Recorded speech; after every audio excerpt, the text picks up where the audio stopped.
একটা জিনিস কি জানেন, যখন একজন ধনী আত্মীয় একজন গরিব আত্মীয়ের বাসায় আসে, সে অনায়াসে খুবই ইজিলি খালি হাতে চলে আসতে পারে।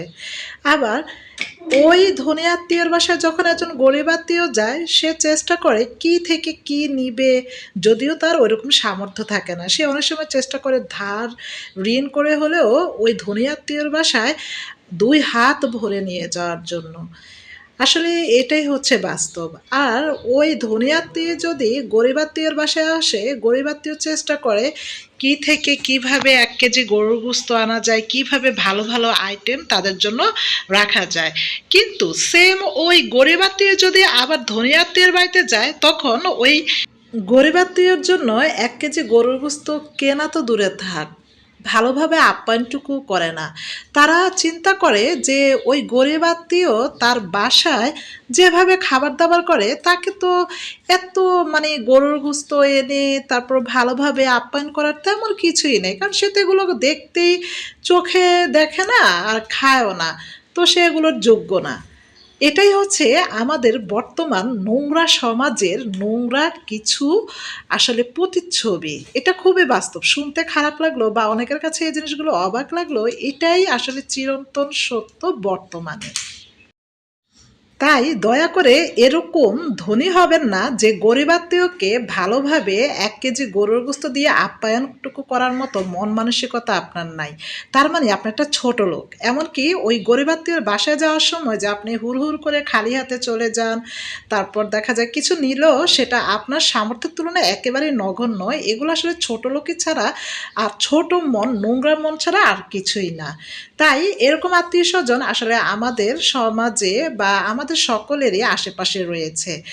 আসলে তাদেরকে কি বলা যায়? তাদের আসলে লজ্জাটুকু নাই। এমনকি তাদের যদি ন্যূনতম ইসলামিক জ্ঞান থাকতো, তাহলে তারা বুঝতো যে গরিব আত্মীয়ের বাসায় যাওয়ার সময় ২ হাত ভরে যেতে হয়।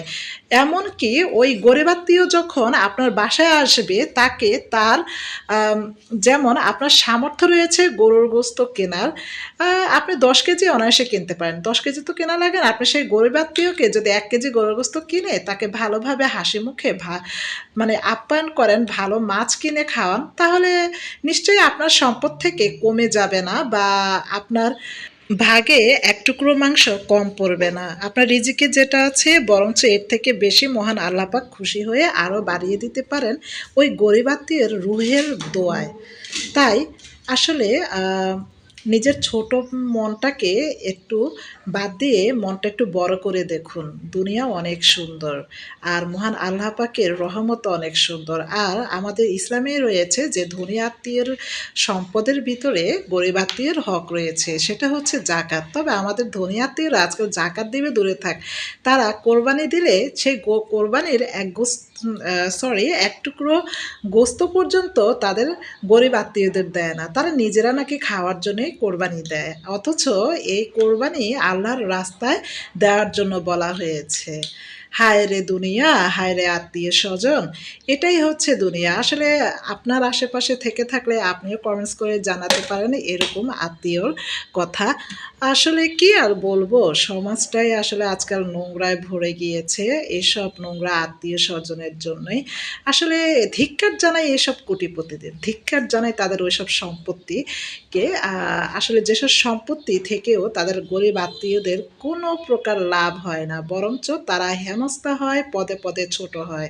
আল্লাহ সবাইকে বোঝার তৌফিক দান করুক, হেদায়েত দান করুক। তো আজকে এই পর্যন্তই। কথা বলতে, বলতে খুবই মজার রোস্ট আর পোলাও রান্না করে নিয়েছি। আলহামদুলিল্লাহ।